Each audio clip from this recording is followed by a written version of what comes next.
The broadcast is now starting. All attendees are in listen-only mode. Hello and welcome to this webinar. Hopefully you have already decided that you want to do this qualification, Understanding the Needs of Individuals with PMLD, and you're watching this webinar because you're doing distance learning. So let's talk about what's involved in distance learning. This qualification can be studied at level 2 and level 3, and all the information when you will be sent and the content will be aimed at both level 2 and level 3. The only difference is when you write up your workbooks. If you decide to do it at level 2, you'll have a different workbook than if you do it at level 3.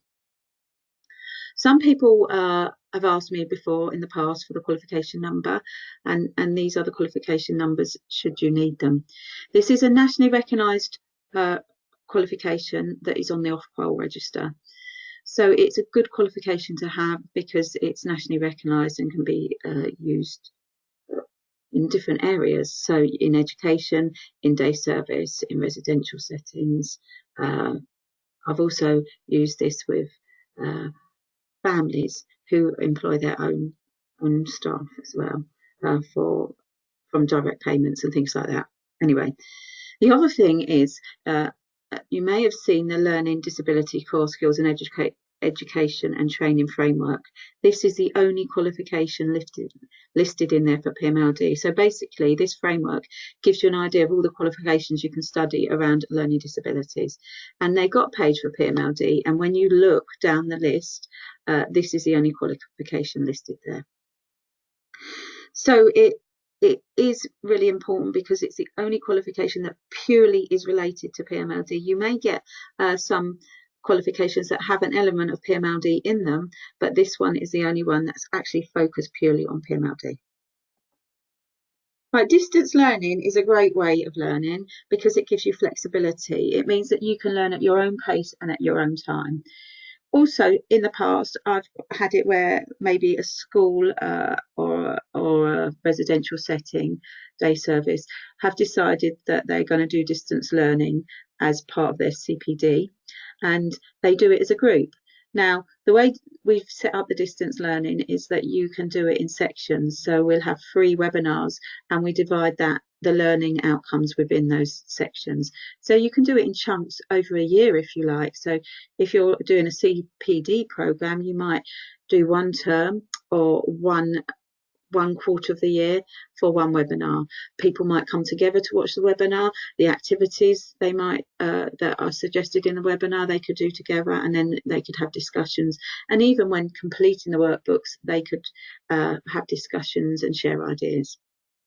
The other thing that I use these webinars for is people who have been on the workshops but need a refresher. So it helps them to understand what is expected and how to complete the workbooks. Okay, so I'm just going to quickly talk about the difference between level 2 and level 3. At level 2, it's the equivalent standard of a GCSE. It's not a full GCSE, but it's the standard of a GCSE. And as you can see on the right-hand column, the assessment criteria asks you to describe. All the words are described. Whereas at level 3, which is the standard of an A level, it asks you to explain, it asks you to summarise and evaluate and things like that. So if we look at the wording, excuse me, when we're describing at level 2, we're just giving an account. You can sort of talk through what you would be doing. So if we're looking at everyday needs of someone with PMLD, which is AC 2.2, you might talk through what needs a person has and just describe those needs. Say that a person might need personal hygiene. Say that a person may need help with communication. Just describe. You don't need to put in any references, although references help. At this point, you can't just put bullet points in. If you're using bullet points, you have to write full sentences. It's not acceptable at level 2 or level 3 just to put bullet points in. We also, at level 3, we're then looking at explaining, summarising and evaluating. Okay, so for explaining, you've got to give a detailed account. You've got to back up what you're saying with examples. Give us lots of examples of facts and ideas around that topic. If you're going to summarise, you're condensing. You might read something and you're trying to condense it. So at the end, when it asks you to summarise legislation, you might pick an act that you want to write about. You'll read all about that act and just condense the information. Give us the facts about that particular act. You don't have to write masses of it, but you're just giving us the overview of it and the facts. If you're evaluating, you're going to look at the pros and cons and come up with your own conclusion. And you have to justify why you've made those choices. So using a reference in there really helps as well. So that's the difference between level 2 and level 3. Level 2 will probably be less than 20 hours. And level 3 is approximately 20 hours. So what will you be sent? So mainly it's all sent via email because that makes it much easier for you to access and there's not lots of paper everywhere. So you will be sent a workbook. You can decide whether you want to study the course at level 2 or level 3. If when you send me your workbook back and I feel you've chosen to study at level 2 and I feel what you're answering is the standard of a level 3, I will encourage you to then look at the level 3 workbook, and vice versa. If when you're completing the level 3 workbook you find you're struggling and you could then convert it to a level 2. So we don't say that you have to pick a level before you start. So you could have both workbooks. Most people study at level 3, but obviously if English is your second language or you have difficulty writing, maybe you have dyslexia, then some people choose to write at level 2. If you do have dyslexia and you need some extra support, let me know. I'm happy to talk through things with you on the phone, and maybe we can type things up together, or you can write notes that we can elaborate on. Sometimes you can tell me over the phone and we can make a recording and we can use that. There are ways around it, so please don't just sit there and struggle on your own. Anyway, you'll be sent a workbook. You'll be sent reading material. So the reading material is a booklet really of about 50 pages long. You'll be sent links to free webinars. These free webinars are divided in, so the first webinar is about the needs of individuals with PMLD. The second webinar is about communication. The third webinar is about legislation and sensory activities. Within those webinars, which were about an hour long, you'll hear my voice like you are now, droning on. You can stop and start it whenever you want. So if you've had enough of listening to me, you can stop it. I also suggest in there that you do some activities. I will always send you an electronic form of the presentation. So within the webinar, I ask you to look at some YouTube clips. You're not able to click on the link within the webinar because it's a recording. However, if you have your presentation ready, you can click on that link and it will take you into the YouTube clips that you need to watch. So although it's an hour long, the webinar roughly, it may take you longer because you have a few activities to do within there. And the beauty of a webinar is that you can stop and start, go back, go forward if you feel that you already know all that information and you want to just listen to the end. At the end of each webinar, I will summarise what you need to include in each learning outcome. So if you miss bits, at the end you will get an understanding of what is expected of you within those learning outcomes. For each webinar you will be sent different resources. So sometimes you are sent, for the example webinar 1, you're sent a document for definitions, something on mental health and well-being, and also something on age appropriateness. So for each webinar, you'll be sent different resources. For the last webinar around sensory activities, I may send you some hyperlinks via email as well that will help you look at different resources and sensory stories and things like that. Okay, so your workbook. In your workbook, at the beginning, there is a plagiarism statement. You need to sign this to say that you won't plagiarise. You won't If you do copy and paste work, you have to acknowledge where you've got that from. In the past, some people have sent me work that has just been copied and pasted off the internet, that has been copied and pasted out of the reading material.